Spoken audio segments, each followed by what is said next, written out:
Je vous présente dans cette vidéo la méthode méthodologie pour enseigner l'arabe.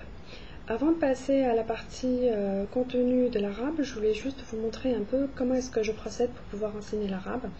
Et contrairement en fait aux différentes techniques des autres personnes qui enseignent l'arabe et puis vous savez généralement pas comment faire pour apprendre, pour mémoriser efficacement, moi je donne des conseils de méthode de travail pour pouvoir mieux mémoriser ces apprentissages d'arabe, pour pouvoir savoir exactement qui vous êtes et grâce à ça pouvoir orienter votre apprentissage vers de meilleures stratégies pour vous et qui vous permettront d'être beaucoup plus efficace que si vous utilisez une autre méthode.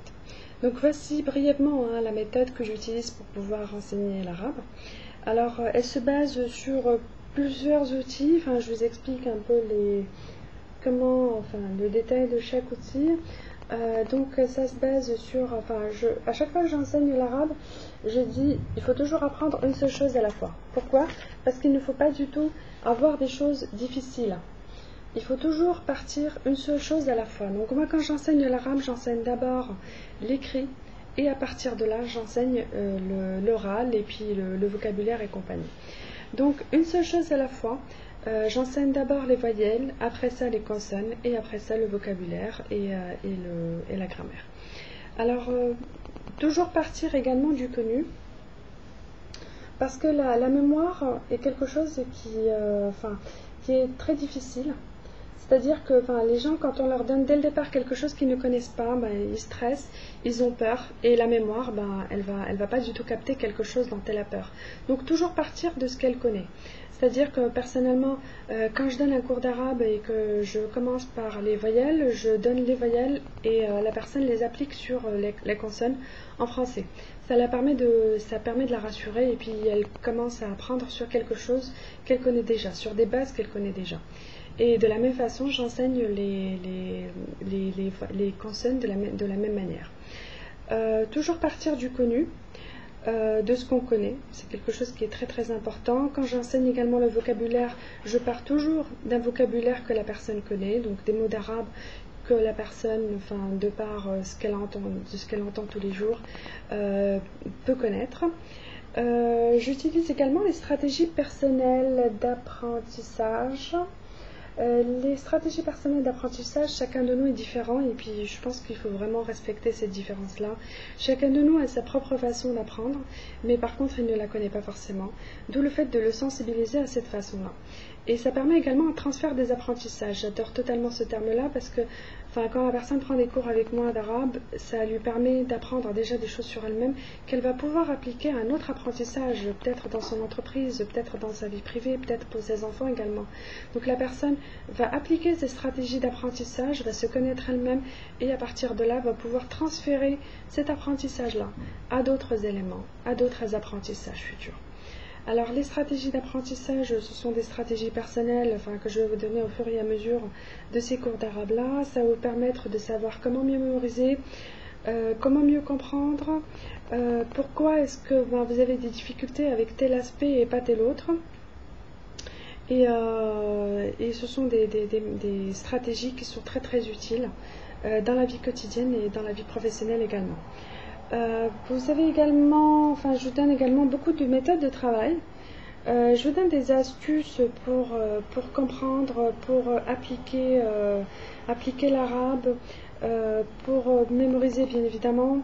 Je vous donne vraiment beaucoup de méthodes de travail pour pouvoir apprendre l'arabe et toutes les autres, et d'autres langues également. Le puzzle. J'ai créé un puzzle spécialement pour pouvoir enseigner l'arabe, ça m'a pris énormément de temps à le faire. C'est un puzzle spécial qui vous permettra, grâce à des images et des indices, surtout si vous n'avez jamais été confronté un jour à la langue arabe écrite, de pouvoir reconnaître les lettres et de pouvoir les utiliser. Ça vous permettra de mieux mémoriser les lettres. C'est un puzzle qui est très facile à utiliser et ça vous permettra également d'utiliser lettre par lettre et puis de les mettre et de les assembler.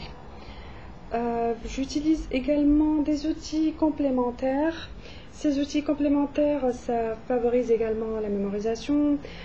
J'utilise l'humour, le jeu, la musique, la cuisine, tout ce qui est apprentissage par le toucher, l'odorat, le goût.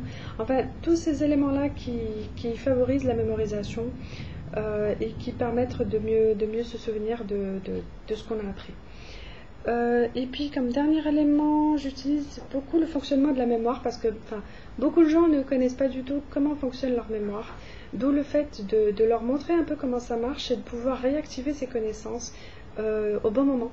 Et de pouvoir être beaucoup plus efficace que si on apprend avec une autre personne qui va vous dire, ben voilà, vous apprenez 20 mots aujourd'hui, 20 mots demain, ou 100 mots aujourd'hui, 100 mots demain, et puis on ne vous dit pas comment est-ce qu'il faut mémoriser. Au niveau de la mémoire, enfin il y a 3 mémoires. Il y a la mémoire sensorielle, c'est-à-dire que je vais vous donner ça, et puis après vous allez le lire. Dans 2 minutes, vous vous souviendrez plus de ce qu'il y avait dedans. Pourquoi ? Parce que vous avez juste regardé, vous n'avez pas évoqué, vous n'avez pas pris le temps de le faire rentrer dans votre tête.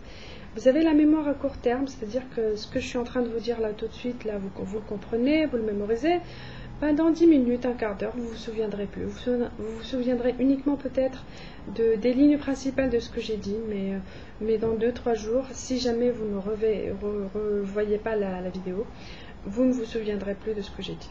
Et vous avez également la mémoire à long terme. C'est une mémoire qui, elle, fonctionne vraiment sur du long terme, sur de la longue durée. Et c'est cette mémoire-là que je favorise avec les cours, c'est-à-dire que je ne fais pas que vous donner des cours et des exemples, mais je vous fais travailler et je vous fais comparer des choses et je vous fais travailler vraiment votre mémoire à long terme, la mémoire sémantique, c'est-à-dire la mémoire de la compréhension, pour pouvoir mémoriser à long terme. Donc voici en résumé la méthode Methodologia que j'utilise. Donc en gros, vous faites une seule chose à la fois, donc vous apprenez un apprentissage à la fois. Vous partez du connu, quand vous apprenez avec moi. Vous avez également les stratégies d'apprentissage que vous apprenez au fur et à mesure. Vous apprenez également beaucoup de choses sur la méthode de travail, votre méthode personnelle et comment l'améliorer. Et puis vous arriverez avec ça à faire un transfert d'apprentissage de l'arabe vers peut-être d'autres langues ou vers votre vie privée, votre vie professionnelle et l'apprentissage de vos enfants si vous en avez. Vous allez apprendre avec des outils complémentaires, vous allez voir, c'est très diversifié. Il y a de l'humour, il y a du jeu, il y a de la musique, il y a vraiment des ustensiles de cuisine, il y a le toucher, le goût et l'odorat, sachant qu'on mémorise beaucoup plus avec le goût et l'odorat qu'on mémorise avec le toucher, la vue et l'audition. Et je vous donne aussi des astuces sur le fonctionnement de votre mémoire pour pouvoir favoriser une mémorisation sur du long terme. Donc voici en bref la méthode Methodologia et on passe au contenu vraiment de l'arabe. Donc on passe au contenu.